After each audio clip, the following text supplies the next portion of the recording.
ಸ್ನೇಹಿತರೆ ನಮಸ್ಕಾರ. ನಮ್ಮಲ್ಲಿ ಹಲವಾರು ಜನರಿಗೆ ಮಹಾಭಾರತದಲ್ಲಿ ಬರುವ ಪಾತ್ರದಲ್ಲಿ ನಿಮಗೆ ಯಾವ ಪಾತ್ರ ಇಷ್ಟ ಅಂತ ಕೇಳಿದ್ರೆ ಹೆಚ್ಚಿನವರು ಹೇಳೋದು ಕರ್ಣನ ಬಗ್ಗೆನೇ. ಹೌದು, ಕರ್ಣ ವೀರ ಯೋಧನಾಗಿದ್ದ. ಅವನನ್ನು ಗೆಲ್ಲುವ ಇನ್ನೊಬ್ಬ ಯೋಧ ಕೂಡ ಯಾರೂ ಇರಲಿಲ್ಲ. ಕರ್ಣ ಬುದ್ಧಿವಂತ ಹಾಗೂ ಮಹಾಪರಾಕ್ರಮಿಯೂ ಹೌದು, ಜೊತೆಗೆ ತ್ಯಾಗಮಯಿ ಕೂಡ ಹೌದು. ಕರ್ಣನ ಒಳ್ಳೆಯತನವೇ ಅವನಿಗೆ ಶಾಪವಾಗಿ ಕಾಡಿತ್ತು. ಕರ್ಣನ ಸಾವಿಗೆ ಕಾರಣವಾಗಿದ್ದೇ ಆ 3 ಶಾಪಗಳು. ಸ್ನೇಹಿತರೆ, ಮಹಾವೀರ ಕರ್ಣನಿಲ್ಲದ ಮಹಾಭಾರತ ಯುದ್ಧವನ್ನು ಕಲ್ಪಿಸಿಕೊಳ್ಳೋದಕ್ಕೆ ಸಾಧ್ಯವೇ ಇಲ್ಲ. ಕೌರವರಿಗೆ ಸೇನಾಧಿಪತಿಯಾಗಿ ಕರ್ಣನು ತನ್ನ ಪ್ರತಿಸ್ಪರ್ಧಿಯಾದ ಅರ್ಜುನನಿಗಿಂತ ಬಿಲ್ವಿದ್ಯೆಯಲ್ಲಿ ಪರಿಣಿತನಾಗಿದ್ದನು. ಸ್ವತಃ ಶ್ರೀಕೃಷ್ಣನೇ ಎಷ್ಟೋ ಬಾರಿ ಕರ್ಣನ ಬಗ್ಗೆ ಪ್ರಶಂಸೆ ನೀಡಿದ್ದು ಕೂಡ ಇದೆ. ಕರ್ಣನು ಒಬ್ಬ ಯೋಧ ಮಾತ್ರವಲ್ಲ, ಒಬ್ಬ ಲೋಕೋಪಕಾರಿ ಎಂದು ಪರಿಗಣಿಸಲಾಗಿದೆ. ಯುದ್ಧದ ಫಲಿತಾಂಶದ ಬಗ್ಗೆ ಯೋಚಿಸದೆ ತನ್ನ ಕವಚ ಕುಂಡಲಗಳನ್ನು ದಾನ ಮಾಡಿದ ಧೀರ ಕರ್ಣ ಹುಟ್ಟಿನಿಂದಲೇ ಕ್ಷತ್ರಿಯನಾಗಿದ್ದನು. ಆದರೆ ರಥಚಾಲಕನ ಮನೆಯಲ್ಲಿ ಬೆಳೆದಿದ್ದರಿಂದ ಅವನಿಗೆ ಸೂತಪುತ್ರನೆಂದು ಕರೆಯಲಾಗುತ್ತಿತ್ತು. ಕರ್ಣನ ಶೌರ್ಯ ನುಡಿದ ದುರ್ಯೋಧನನು ಅವನಿಗೆ ಅಂಗದೇಶದ ಸಿಂಹಾಸನವನ್ನು ಕೊಟ್ಟು ಜರಾಸಂಧನನ್ನು ಸೋಲಿಸಿದ ನಂತರ ಅವನನ್ನು ಚಂಪಾನಗರದ ರಾಜನನ್ನಾಗಿ ಮಾಡುತ್ತಾನೆ.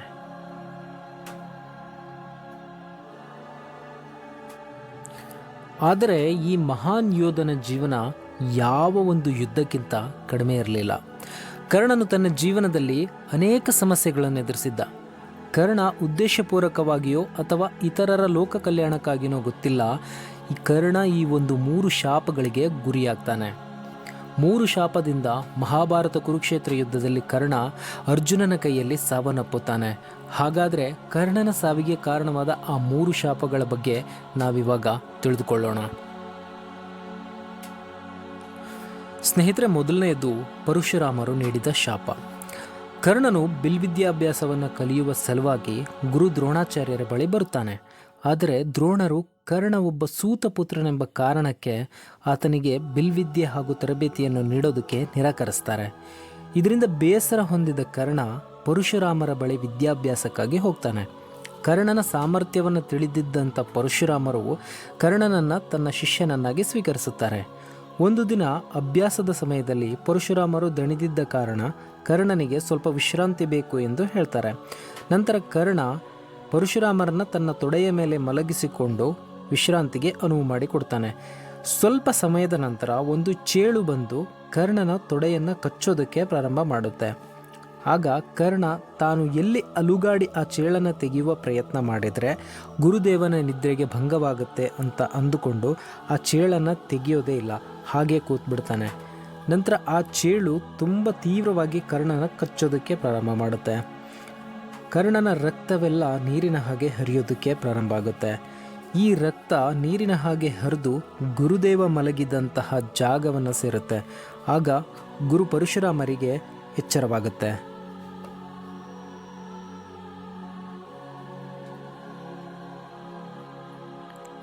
ಹೀಗೆ ಎಚ್ಚರಗೊಂಡ ಪರಶುರಾಮರು ಕರ್ಣನ ತೊಡೆಯನ್ನು ನೋಡ್ತಾರೆ. ಅಲ್ಲಿ ರಕ್ತ ಧಾರಾಕಾರವಾಗಿ ಸುರಿತಾ ಇರುತ್ತೆ.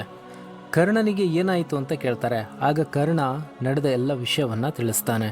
ಪರಶುರಾಮರು ಕರ್ಣನಿಗೆ ಹೇಳ್ತಾರೆ, ಒಬ್ಬ ಕ್ಷತ್ರಿಯ ಮಾತ್ರ ಇಷ್ಟೊಂದು ದೊಡ್ಡ ನೋವನ್ನು ಸಹಿಸಿಕೊಳ್ಳಬಲ್ಲ. ನೀನು ನನ್ನ ಬಳಿ ಸುಳ್ಳು ಹೇಳಿ ನನ್ನಿಂದ ಕಲಿತಂಥ ಎಲ್ಲ ಜ್ಞಾನವು ಸರಿಯಾಗಿ ಉಪಯೋಗವಾಗುವಂತಹ ಸಮಯದಲ್ಲಿ ಮರೆತು ಹೋಗಲಿ ಅಂತ ಶಾಪ ನೀಡ್ತಾರೆ. ವಾಸ್ತವವಾಗಿ ಪರಶುರಾಮರು ಕ್ಷತ್ರಿಯರಿಗೆ ಜ್ಞಾನವನ್ನು ನೀಡುವಂತಿರಲಿಲ್ಲ. ಆದರೆ ಪರಶುರಾಮರು ಕರ್ಣನನ್ನು ಕ್ಷತ್ರಿಯನೆಂದು ತಪ್ಪು ಕಲ್ಪನೆಯಿಂದ ಅವನಿಗೆ ಈ ಒಂದು ಶಾಪವನ್ನು ಕೊಟ್ಬಿಡ್ತಾರೆ.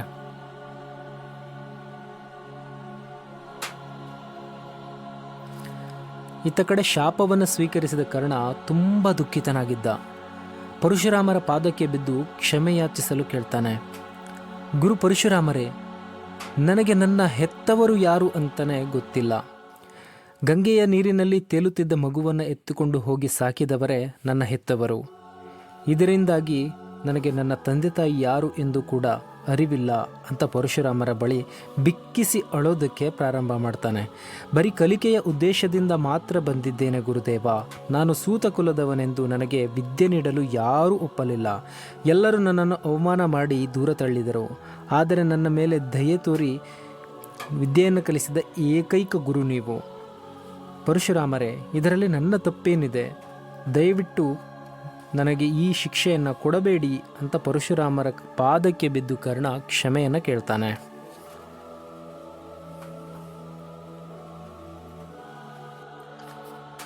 ಕರ್ಣನ ಮಾತನ್ನು ಕೇಳಿದ ಪರಶುರಾಮರ ಕೋಪ ತಿಳಿಯಾಗಿ ಹೋಗಿತ್ತು. ಆಗ ಪರಶುರಾಮರು, ಮಗು ಕರ್ಣ, ನಾನು ನೀಡಿದ ಶಾಪವನ್ನು ಹಿಂದೆ ತೆಗೆದುಕೊಳ್ಳಲು ಸಾಧ್ಯವಿಲ್ಲ.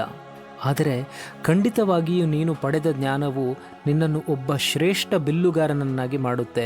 ಚಿಂತಿಸಬೇಡ ಅಂತ ಕರ್ಣನಿಗೆ ಸಮಾಧಾನಪಡಿಸಿ ತಮ್ಮ ವಿಜಯದ ಬಿಲ್ಲನ್ನು ಕರ್ಣನಿಗೆ ಕೊಡ್ತಾರೆ. ಇನ್ನು ಎರಡನೆಯದಾಗಿ ಕರ್ಣನಿಗೆ ಸಿಕ್ಕಿದ್ದು ಒಬ್ಬ ಬ್ರಾಹ್ಮಣನ ಶಾಪ. ಒಂದು ದಿನ ಕರ್ಣ ಬಿಲ್ವಿದ್ಯಾಭ್ಯಾಸ ಮಾಡುವಾಗ ಅವನಿಗೆ ಕೆಲವೊಂದು ಪ್ರಾಣಿಗಳು ಪೊದೆಯಿಂದ ಚಲಿಸುವ ಶಬ್ದ ಕೇಳುತ್ತೆ. ಕೆಲವು ಕ್ರೂರ ಪ್ರಾಣಿಗಳು ಮನುಷ್ಯರಿಗೆ ತೊಂದರೆ ಕೊಡ್ತಿರಬೇಕು ಅಂತ ಅಂದುಕೊಂಡ ಕರ್ಣ ಅದನ್ನು ಸರಿಯಾಗಿ ಪರೀಕ್ಷೆ ಮಾಡದೆ ಅಲ್ಲಿ ಬಾಣವನ್ನು ಗುರಿಯಾಗಿಟ್ಟು ಹೊಡಿತಾನೆ. ಆದರೆ ಆ ಬಾಣ ಯಾವ ಕ್ರೂರ ಪ್ರಾಣಿಗೂ ತಾಕದೆ ಅದು ಒಂದು ಕರುವಿಗೆ ತಾಕುತ್ತೆ. ಬಾಣದ ರಭಸಕ್ಕೆ ಕರು ಸತ್ತು ಹೋಗುತ್ತೆ. ಅದರ ಮಾಲೀಕನಾದ ಬ್ರಾಹ್ಮಣ ಕೋಪದಿಂದ ಕರ್ಣನಿಗೆ ಶಾಪ ನೀಡ್ತಾನೆ. ಬ್ರಾಹ್ಮಣ ಕರ್ಣನಿಗೆ, ನೀನು ಹೇಗೆ ಒಂದು ಅಸಹಾಯಕ ಕರುವನ್ನು ಕೊಂದಿದ್ದೀಯೋ ಅಂತಹ ಅಸಹಾಯಕ ಪರಿಸ್ಥಿತಿಯಲ್ಲಿ ನೀವು ಸಾಯುತ್ತೀರಿ ಎಂದು ಕರ್ಣನಿಗೆ ಶಪಿಸುತ್ತಾನೆ. ಕರ್ಣ ಬ್ರಾಹ್ಮಣನ ಬಳಿ ಕ್ಷಮೆ ಕೇಳ್ತಾನೆ. ಆದರೆ ಬ್ರಾಹ್ಮಣ ಅವನನ್ನು ಕ್ಷಮಿಸುವುದಿಲ್ಲ. ಒಂದು ವೇಳೆ ನಾನು ನಿನ್ನನ್ನು ಕ್ಷಮಿಸಬೇಕೆಂದರೆ ಸತ್ತ ಕರುವನ್ನು ಬದುಕಿಸು ಅಂತ ಕೇಳ್ತಾನೆ. ಆದರೆ ಹಾಗೆ ಮಾಡುವುದು ಯಾರ ಕೈಯಲ್ಲೂ ಸಾಧ್ಯವಿಲ್ಲ. ಹೀಗಾಗಿ ಕರ್ಣ ಬ್ರಾಹ್ಮಣನ ಶಾಪಕ್ಕೆ ಗುರಿಯಾಗ್ತಾನೆ.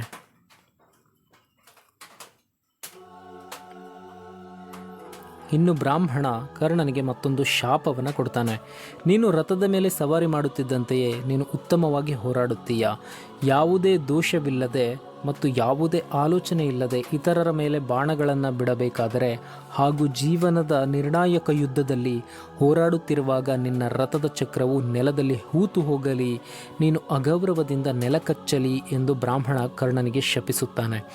ಕರ್ಣನು ಮಹಾಭಾರತದ ನಿರ್ಣಾಯಕ ಯುದ್ಧದಲ್ಲಿ ಹೋರಾಡುತ್ತಿರುವಾಗ ಅವನು ರಥದ ಚಕ್ರ ನೆಲದಲ್ಲಿ ಸಿಕ್ಕಿಕೊಳ್ಳುತ್ತದೆ ಮತ್ತು ಅವನು ರಥದಿಂದ ಕೆಳಗಿಳಿದು ರಥದ ಚಕ್ರವನ್ನು ಮೇಲೆತ್ತಲು ಪ್ರಯತ್ನಿಸುತ್ತಿರುವ ಸಮಯದಲ್ಲಿ ಅರ್ಜುನ ದಿವ್ಯಾಸ್ತ್ರವನ್ನು ಪ್ರಯೋಗಿಸಿ ಕರ್ಣನನ್ನು ಕೊಲ್ತಾನೆ.